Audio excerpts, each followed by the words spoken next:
สบายดีราคาจะได้งวเนี่ยเท่าไรนี่จากล้านงวนี่ก็8 ล้านอ๋อ8 ล้านพอดีเนาะพอดีกินเนาะเป็นกำลังสิไปเผาอยู่ซี่ควายตัวนี้ราคา16 ล้านบ่16 ล้านไม่เลย16 ล้าน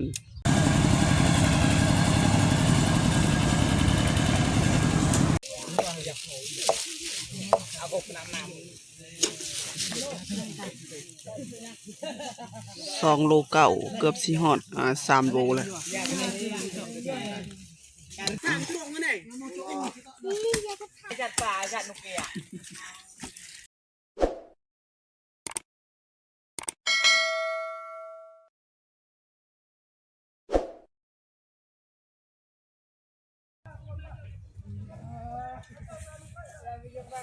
กราบทักทายสวัสดีและก็สวัสดีพ่อแม่พี่น้องซึ่งมื้อนี้เป็นมื้อสันวันดีก็คือเป็นบุญเทศกาลกินงะอยู่บ้านเฮาพี่น้องเพราะว่าการกินงะนี่ก็1 ปีจะได้จัดเพียงครั้งเดียวเนาะมื้อนี้เป็นมื้อที่พวกเฮาสาวเผ่าเมืองกองรอคอยเนาะ1 ปีจะได้จัดครั้งเดียวเพราะว่าเป็นพิธีเปิดพิธีเปิดตูเล่าเนาะเขาเล่าเนาะยังได้ก็ฝากกดติดตามในเด้อพี่น้องก็เป็นกำลังใจในการเฮ็ดคลิปต่อไปเอาไปรับชมกันเลยพี่น้องเอ้ยนี่ก็คืองัวที่เฮาจะล่มมื้อนี้ราคางัวตัวนี้9 ล้านกีบประมาณ10,000 ปลายเนาะ10,000 ปลายบาทเอามาฟังมาหับชมนำกันเลยพี่น้องเอ้ยเขาเฮ็ดพูดละ500,000 กีบทั้งหมดนะเขาสิเฮ็ดเป็น18 พูดเป็น9 ล้านตอนนี้กำลังกระเกียมอุปกรณ์จะเผาจะยังนะ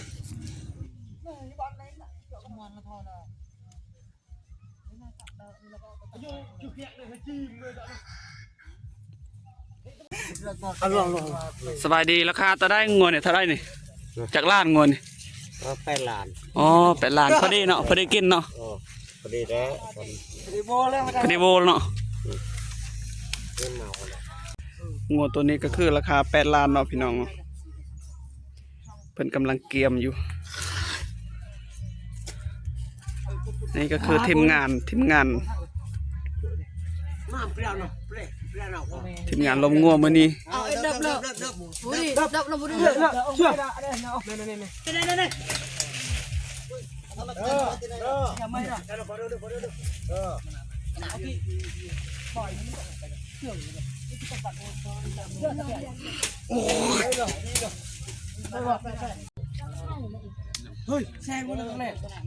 นี่ก็คือควายพี่น้องเลยเป็นกำลังสิไปเผาอยู่ซี่ควายตัวนี้ราคา16 ล้านบ่16 ล้านไม่เลย16 ล้านประมาณ10,000 ปลาย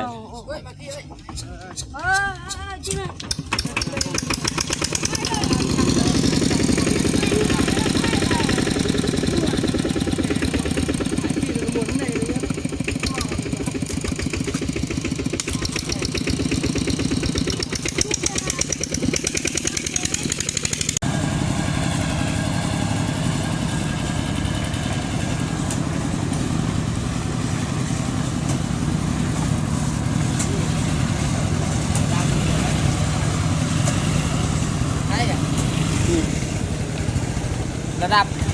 จะบอกระดับจะบอก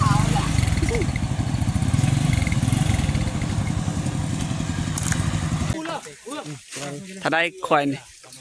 13 ล้านโอ้13 ล้านใหญ่เติบเนาะ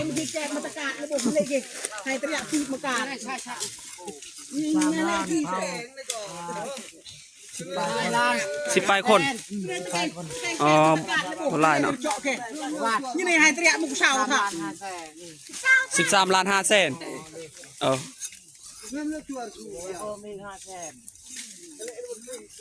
วันนี้ควายบันนั้นกังัว ควายบ่หมดเลย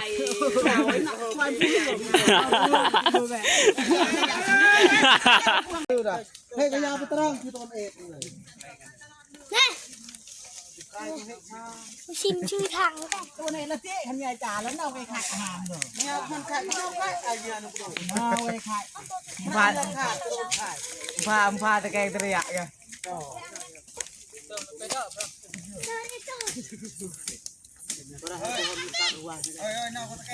เหยาหักทางตรงกันเลย นี่ยาสะพาย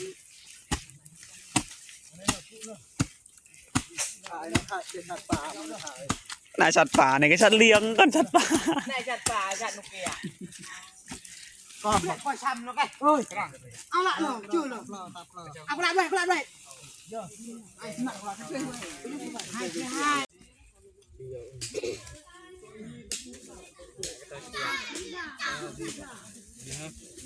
ไปในชาดานเราเชื่อเลย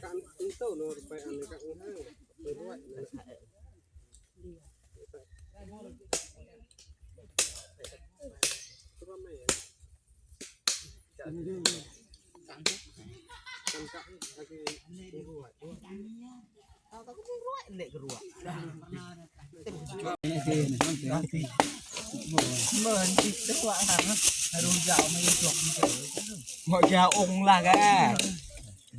นั่นดูรูปควายตะไมเย็นตามนกบดอกควายตะไมเย็นเหรอ เอาไว้ อะไรกัน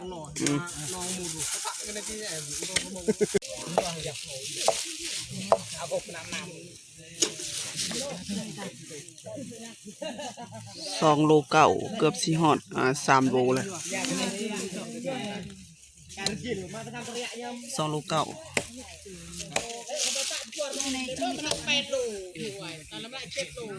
นี่ตะ ทานเนื้อเลยบอก ก็แฟนเนี่ยก็ชอบกันเลยอยากกินเลิกหัวยังตะไม่ได้เลิกเฮ้ยเลยตาหมอแล้วตาชูเลยเลิกชัวร์น่ะก็เจอแล้วตา นี่ก็คือบรรยากาศยามแรงพี่น้องเจ้าก็มีการกินดื่มมีการขายเครื่องแล้วก็ลิ้นกงไก่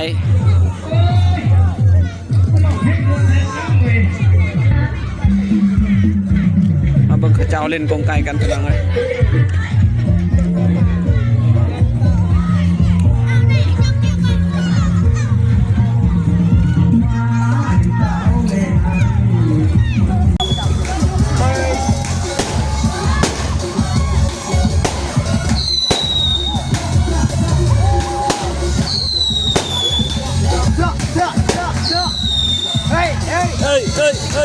เฮ้ย